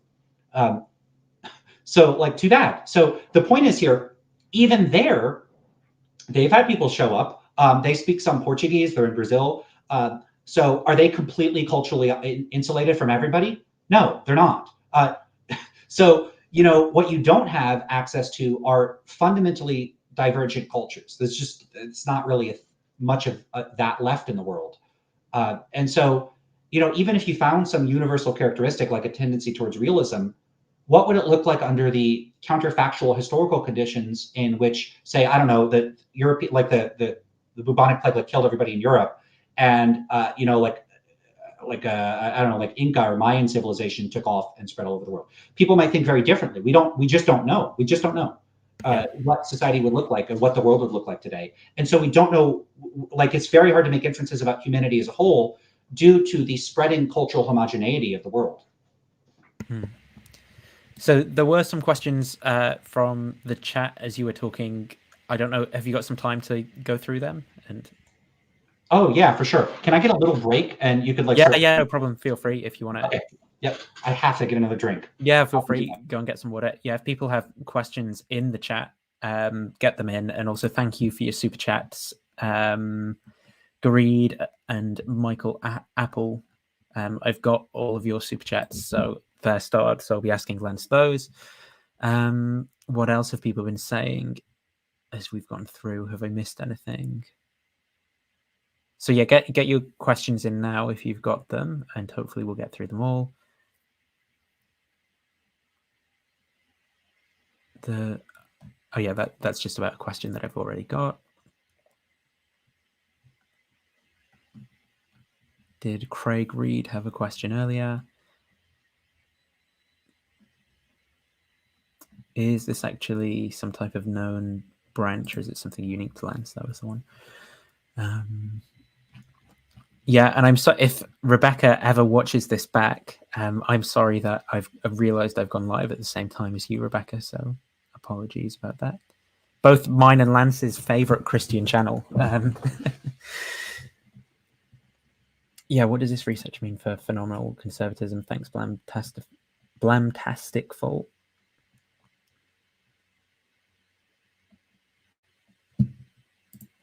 Okay, 9 questions. So hopefully, I think that'll be enough to get it. That's a lot of questions. I'm ready to go. I'm good. Okay, so the first one was Gilligan's care ethics precursor for experimental ethics? ? I have no idea. I'm not familiar with that, unfortunately. So I'll have to look into that. If you want to like post a like a link or send me information on that, I'm happy to look into it. Michael asks, so the real drama is less in the answer than in how the question is asked, or rather how the asked question is answered and why. Love it. So that was more of a statement, I guess. But yeah, thanks for the super chat. Stacey asked a question when you were speaking earlier about the replication crisis in psychology. So maybe you could briefly describe what that is and what your views are on it. Sure. So the replication crisis is an ongoing sort of event or like social phenomenon occurring within the field. I don't know if it like is exclusive to social psychology, but to psychological research in general. Basically, here's what happened. People started to realize that there were a variety of factors that were contributing to the publication of lots and lots of studies in the field of psychology that report statistically significant results. P-values typically under 0.05. But it turned out that if you reran the same study to the greatest extent that you could, like you try to match it as closely as possible, many of these studies wouldn't replicate, hence the replication crisis. So lots of published findings turned out to appear to not be identifying genuine psychological phenomena. Now, there are a variety of causes. One of the less frequent causes, but it's still real, is occasionally data fabrication or fraud. That's one factor. One is publication bias and what's often called the file drawer effect. So what might happen is a person might run 10 studies. They get statistically significant results in one of the studies. They shelf or they put in their file drawer the 9 studies that don't get significant results. And then they publish the one that does get significant results. But the third, and I suspect it's the most important feature, is no one is going to spend the time and money running 10 studies and then just do nothing with that data. So actually what tends to happen in practice is it's less that people don't publish their studies, which that does occur. People just don't publish studies. And you can often make inferences about how many studies weren't published using like P-curve analysis and some other techniques and that sort of thing. It's not just that. It's also that people use what are called QRPs or questionable research practices. So there are a variety of things that people will do. So here's the thing that can happen. You get a certain set of data.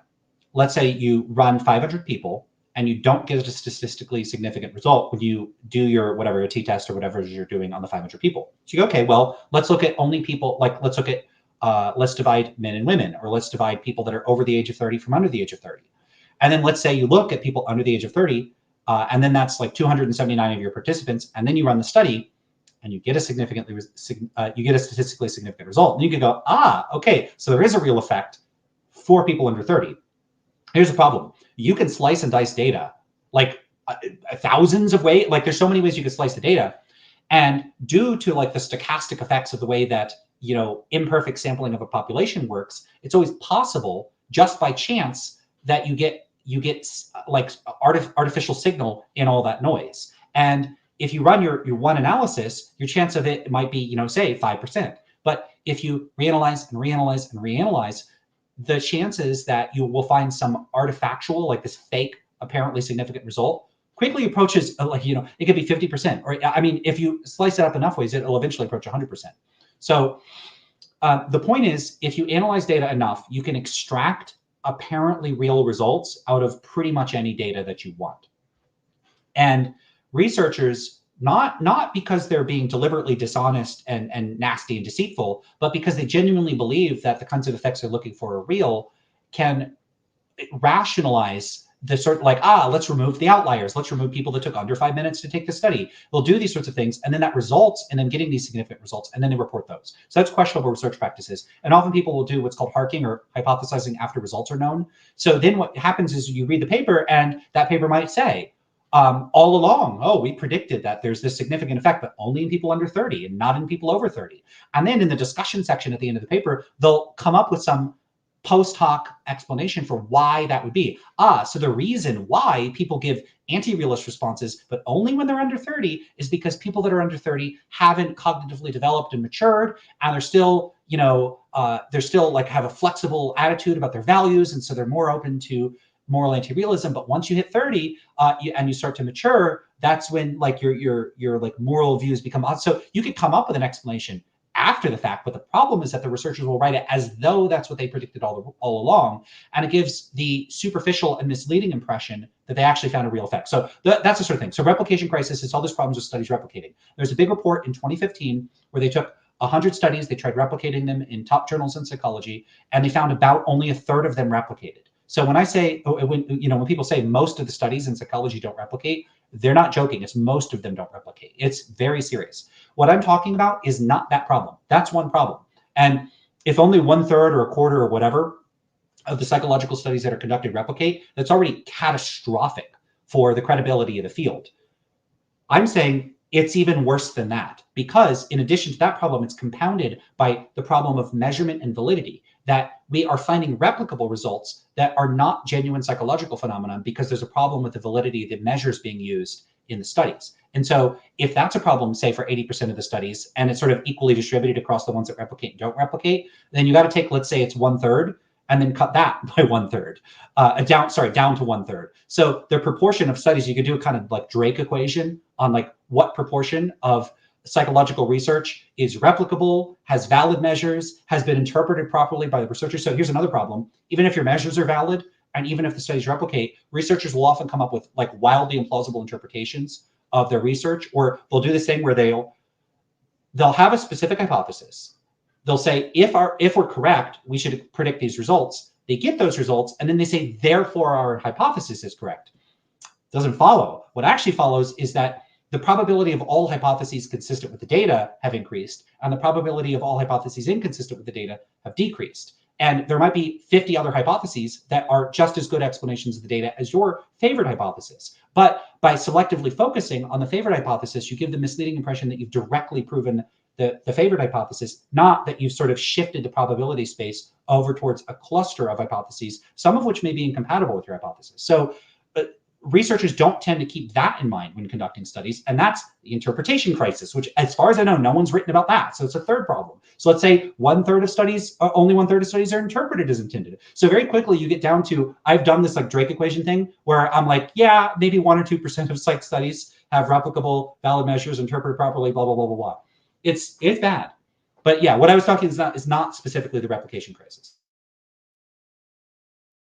Okay, the next question then. A meta-ethical question. If philosophers care so much about ethical anti-realism, how come intro textbooks only go into objective/subjective? It's a good question. So part of it might be that sort of you have this whole thing of like cultural relativism coming out of, I don't know if it was a kind of like a post-World War II, or there was all this work of like cultural relativism coming out of anthropology. And those sort of relativistic views sort of spread throughout academia. And so this idea of like relativism became this really popular notion that spread through the academy. I'm not a historian of this, so take everything I'm saying here with it, like not even a grain of salt, like a reasonably sized cup of salt. Someone should do the historical work on this. Maybe they haven't. I don't know about it. Anyway, so relativism, got around, and people, it's not that uncommon, even though I say indeterminacy about metaethics, it's not that uncommon to find someone that'll say, oh yeah, I'm a relativist, or they'll talk about relativism, and people will observe, students will often say that they're relativists. When you scratch the surface, I do have a paper on this where I talk about this, and I think that the Stanford Encyclopedia article Actually, go read the Stanford Encyclopedia article. You can read my stuff if you want. I think it's called Cultural Moral Relativism, but you could read about moral relativism on the SEP. It's probably better than, like, how would it not be better than what I wrote? Anyway, so go take a look at that, because there's this sort of three categories. There's descriptive relativism, which is just the observation that different people have different moral views. There's normative relativism. It's not even real, neither of these are real relativism, which is just the view that you ought to tolerate people with different moral standards than your own, whether they're from a different culture or it's an individual. And then you have actual, like, genuine metaethical relativism.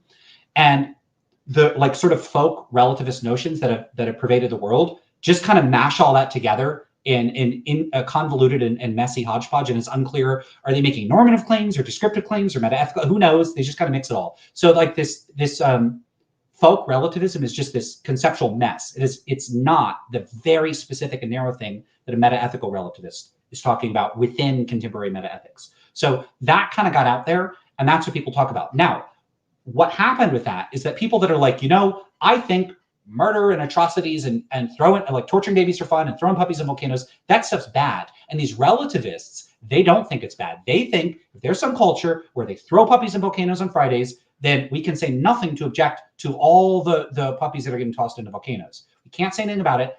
That is, I don't like that. I'm sorry, I'm caricaturing a little bit, but basically the idea is, that is one of the arguments in the video I was going to review, by the way. Oh, wow. Yeah. Okay. So I want to talk about this video, because this is really like a, what's that, pet peeve? I haven't used that term in a long time. It really bothers me.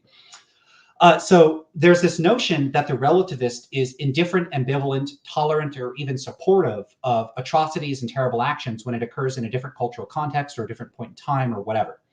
And so critics have focused on this sort of messy folk caricature relativism, and it sort of injected its way, it's worked its way into the way that people criticize alternatives to moral realism. But this is, to call it a straw man is an insult to straw men. This is like just a barely shaped pile of hay. This is not what anti-realist positions are actually like. But anyway, yeah, there's some sort of, like, historical and sociological and institutional reasons why there's been this big focus on this sort of goofy, messy notion of relativism, and not the variety of anti-realist positions that are out there, which would be like relativism, like cultural relativism, individual subjectivism, non-cognitivism, error theory, and then, like, my view and the views of more recent people that are, like, weird and don't fit into any of these categories. Greed asks again, weird for philosophers to take ethical objectivism/realism for the default folk ethics, but always complain that their students are subjectivists. Yeah. So, like, I informally surveyed my students, and I taught 2 courses on psychology of morality. What is it? Psychology? Moral psychology. What am I talking about? I had one class 100% relativist, one class it was all relativist except one person. So, like, so far I have something like 98% of students that I've informally surveyed endorsing relativism. I've gone around asking people, pretty much everybody says they're not a moral realist. If you ask them, that's been my experience. Give anecdote, take it with a grain of salt. But lots of people report this anecdote, and philosophers complain about it. And then they'll say, everyone's a realist. And, they'll say this so frequently, this literally happened yesterday, or maybe the day before, whatever, where someone said, well, we think like realists, or we think that there's an objective fact of the matter about these things. And then I just said, who's we? They didn't answer me. But this is just so common for people to just say, we think this way. And they don't say, who is we? Who is we? Who did you The people I'm disagreeing with in philosophy. Yeah, who knows? So they'll just say Yeah. we. This is just a general complaint about philosophers. They do this all the time. They'll say, such and such is intuitive.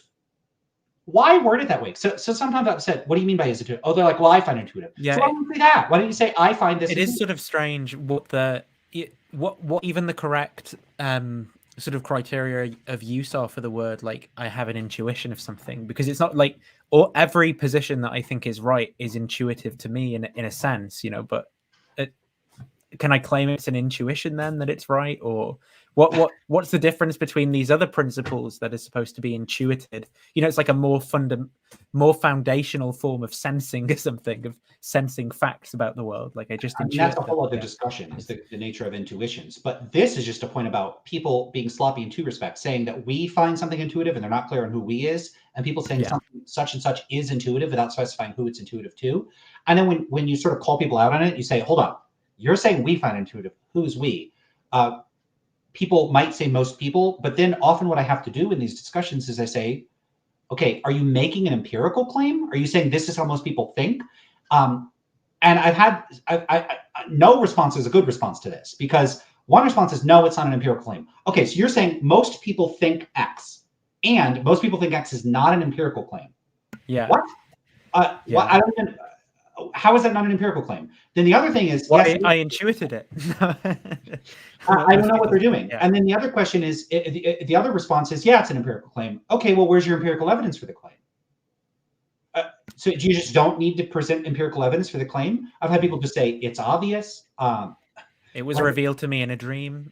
Who knows? But if you're going to make like what I want philosophers to do is get clear on: are you making empirical claims? And if so, what is the evidence for the empirical claim? You're not just entitled to make claims about how people think. And philosophers many times think they are in fact entitled to make claims about how people think. They actually think that they are. And this is very bizarre. Blamtasticful asks, what do you think this research means for phenomenal conservatism? Not much directly. So phenomenal conservatism is this idea that, suppose it seems to you that something is true, that provides some defeasible justification for believing it. So in other words, let's say you look outside, you see there's a tree. Seems like there's a tree outside. You could take that. So at that point, you're justified in thinking there's a tree outside unless someone can provide defeaters, or in other words, reasons to not think there's a tree outside. So roughly the idea is that we're justified in believing what seems to be the case up to and until someone provides reasons to override those beliefs or justification for those beliefs. On the surface, this looks like a perfectly sensible principle to adhere to. I don't know if my research bears on this question directly.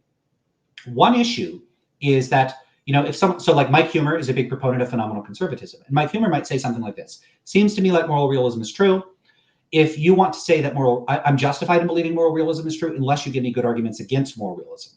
Now, let's just accept that that's the case for the sake of argument. Okay, well, it seems to me that moral realism is false. So I'm justified in thinking moral realism is false unless you provide reasons to think it's true. So like, first of all, anybody can we're all on a level playing field with what seems to be true to us, all else being held constant. Like, if it's just Huemer and I in a single universe, he's in no better of a position than I am, all else being equal. So I'm justified in being an anti-realist. So, first, one of the issues with phenomenal conservatism is that it's very conservative. All it does is it basically says, I get to have my beliefs. It does not provide any public reason, all else being equal, for anybody else to care about. So like let's say I saw Bigfoot in the woods. I would have a reason to believe in Bigfoot. So I could say, look, it seems to me Bigfoot's real. But if you said, well, why do you think Bigfoot's real? I'm like, I saw Bigfoot in the woods. That's not publicly available to you. All you have is my report. It's just testimony. So I've got Huemer's testimony. It seems like realism is true to him. He might be justified in being a realist, and the fact that he believes it and he's a smart guy is some evidence for me. Like, if someone that's really thought about this thinks it's true, sure, cool, I'll take that as some evidence. Not very decisive. For the same reason, if someone I really trust went into the woods and said they saw Bigfoot, I'd be like, okay, well, I'll update a little bit in favor of Bigfoot being real, but I have all these background reasons why I don't think Bigfoot is real. So that's kind of my reaction to that. But here's one of my concerns, and I this is not the point of phenomenal conservatism as a principle. But what I'm starting to see, because I'm starting to see phenomenal conservatism come up all across the internet, I'm surprised at how much uptake it's got. Here's what tends to happen. So here's a kind of dialogue that can happen with a realist and an anti-realist. So the realist will say, phenomenal conservatism, I have prima facie justification for believing realism because it's intuitive. It seems true to me. And so and they're like, unless you can present defeaters, you got any defeaters? And the anti-realist will go, evolutionary debunking arguments, whatever. They'll present defeaters. So let's say that those defeaters are worth like 2 points. So like the phenomenal conservatism, their prima facie justification is 1 point in favor of realism. And the anti-realist presents 2 points of defeaters. What the realist can then do, and I'm not saying every realist does do this or that phenomenal conservatism entails this, but it kind of surreptitiously allows this to creep in the back door, is they could say, I know you present defeaters, but I'm very sorry, those defeaters aren't good enough. I don't think you quite understand just how intuitive realism seems. It's super intuitive. It's 3 points in favor of realism. So you better get better defeaters. So the anti-realist goes back to the drawing board. They come up with another defeater. Now it's 4 points in favor of anti-realism. Now the realist can go, I don't think you quite understand just how intuitive realism is. I super duper find it intuitive. It's 5 points in favor. So what this can allow for is perpetual goalpost shifting. The realist can always respond by saying, the evidence, the defeaters that you presented aren't good enough. And so in practice, phenomenal conservatism isn't simply someone saying, I've got a point in favor of my view. Now, if there's points against it, whatever, we could weigh all the points for and against it. So there's arguments for realism, arguments against realism. What it could do is it could serve as like whatever you do, whatever evidence you present, like in evidence, I'm just going to appeal to conservatism, like intuitions, to say it's n+1. And you'll actually get slogans, remarks, and comments from realists saying stuff like any argument against realism is less plausible than realism. Now, if you actually treat that as like an operating principle, so such that any argument someone says, you go, okay, that's fine, good evidence against realism, but less plausible than realism, you actually have an incorrigible position. But here's the tricky part. It's one thing to say realism is self-evident or I'm infallible and I cannot be mistaken about realism. Realists will not typically do this. They'll say, I'm a fallibilist, it's possible I'm wrong. I'm only saying, look, phenomenal conservatism, I'm not making a wild claim here. I'm just saying there's defeasible evidence, it's prima facie justification. It's very simple. It's just this little, it's one point. But then in practice, nothing can actually overturn their view, but they have the license to say, I'm a fallibilist, I could be wrong. You just have to present a good enough argument. But no argument will ever satisfy them. So I think, unfortunately, one of the unintended consequences of the pervasiveness of phenomenal conservatism is that people are starting to abuse and misuse it. It's being exploited to serve as a sort of epistemic trump card. Defeater to defeat all defeaters in the whole. Right. Yeah, okay. A friend of mine pointed out, he's like, it kind of reminds me of those discussions you have when you're young. I don't know if other people had these. I definitely had these, so I immediately knew what he was talking about, where someone's like, if you don't give me my half of the cookie, I'm going to smash you with a hammer. And like, oh yeah, well, I'll wear armor. And then you can't. I go, oh yeah, well, then I'll get a bulldozer. Oh yeah, well, then I'll build a castle. And like, well, I'll get a spaceship with lasers. Oh yeah, well, I'll get a force field. And then, kids will do the moves, or it's like, I'll blast you with my force field. I'll block. So it's this kind of dialogue where the person always tries to one up the other person. And so a person that can do this can always just say, my intuition is stronger than whatever your evidence is. And what that works like is, and the problem is, instead of just saying, look, I have a prior of 1, or I assign 100% probability to realism being true, haha, I win, is you're saying it's not 1, but it's like arbitrarily just enough higher than whatever you present that I always win anyway. So it's sort of what it's resulting in, and what I end up calling it, I got to write a paper on this or something, is I call it phenomenal dogmatism. It ends up being a sort of sneaky way of a person rationalizing their incorrigibility and then anointing it with this sort of pseudo defeasibility. It's not really. I get what you're saying. Yeah, it's like it's a sort of move that can be made in order to win the disagreement, because within the context of the disagreement, it's generally accepted that if you can provide like additional reasons that bear on the claim that's disputed, well then you're justifying it by giving those reasons. And then phenomenal conservatism, I think this is what you're saying, seems to function as this thing that can be talked about as conferring justification, but there's actually no additional kind of like standards that are required other than that you believe the disputed claim. And so it's just being used in that way as like, yeah, well, I've got more to say about that. Like, right. And a friend of mine pointed this out as well. I've been discussing this privately quite a bit.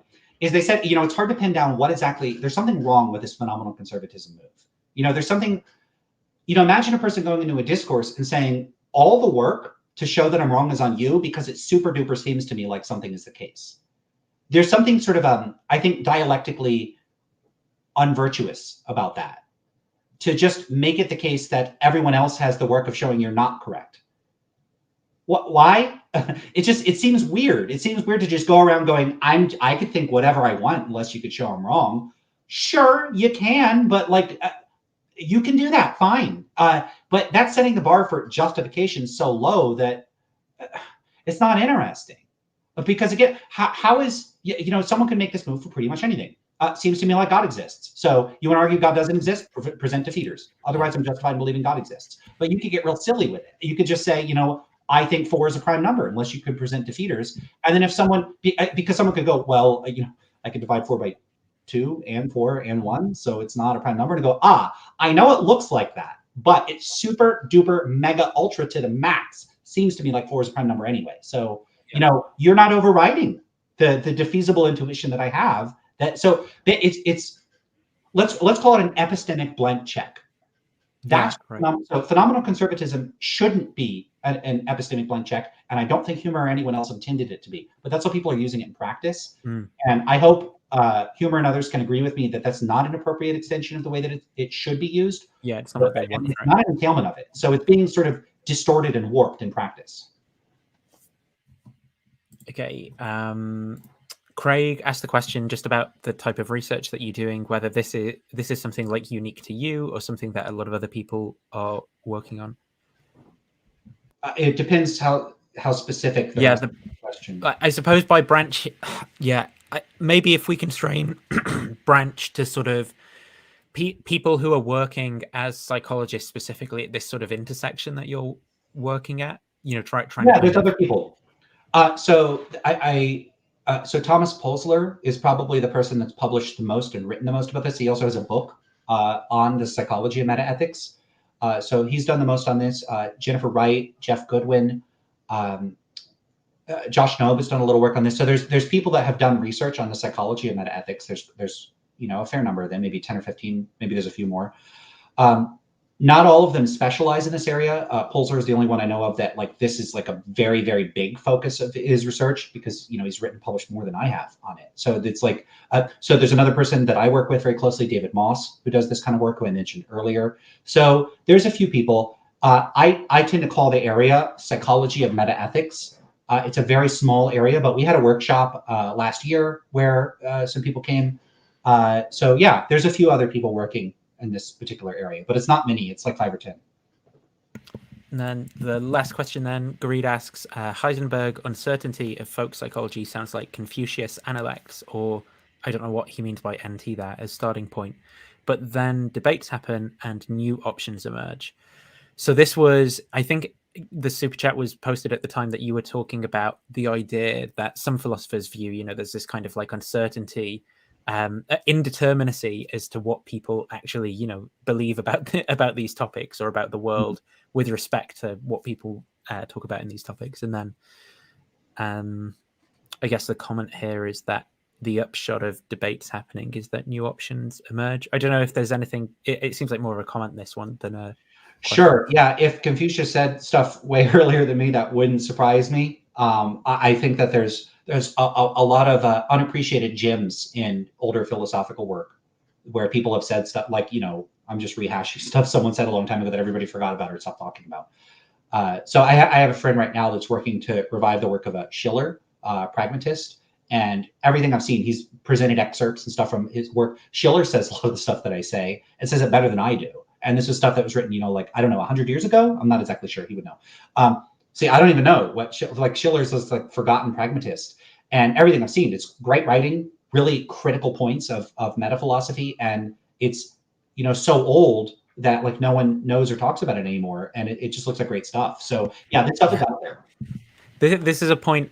The point you just made about history was a point that Camille's made about New Testament apologetics, because around about 100, 150 years ago, there was this, it was a massive academic enterprise, like the history of the New Testament in Germany. So he says he's often, reading these kind of old German scholars, and they've talked about, all the kinds of things that people are talking about in, applying cutting edge analytic philosophy to the historical method to prove the resurrection, or the points that he'll make. He's like, yeah, people have already talked about this, but, far more in depth about 150, but it's all kind of lost. Yeah. I like to point out too, because there's all these sort of bad standard criticisms of utilitarianism. And if you actually look in the work of Mill himself, a lot of these were anticipated and dealt with in advance. And it's it's just bizarre to see bad criticisms that were sort of dealt with from the outset. I don't know why people don't appreciate that kind of stuff. Okay, so thank you, Lance, for coming on your day off and sharing, the kind of things that you're working on and your thoughts about these things. Is there anywhere, because do you have a YouTube channel that you post to? I know, no, not yet. Everything has to wait until my work is done. It's got to get done, and that's part of the motive for getting it done, is so that I could start the YouTube channel, upload things there. I'll be uploading backlog of these videos. All the backlog, and then I'll start producing my own content. So do you have a website or something with it's just my name. I'll post it in the thing. Cool. Yeah, and it's just got the few papers that I have, and that's about it. Okay, cool. Well, thanks for that. I hope people have enjoyed watching. And tomorrow I'm interviewing Daniel Speak on the problem of evil. So he's a Christian Awesome. atheist, and we'll be talking about that. So Cool. thanks, everyone. See you around.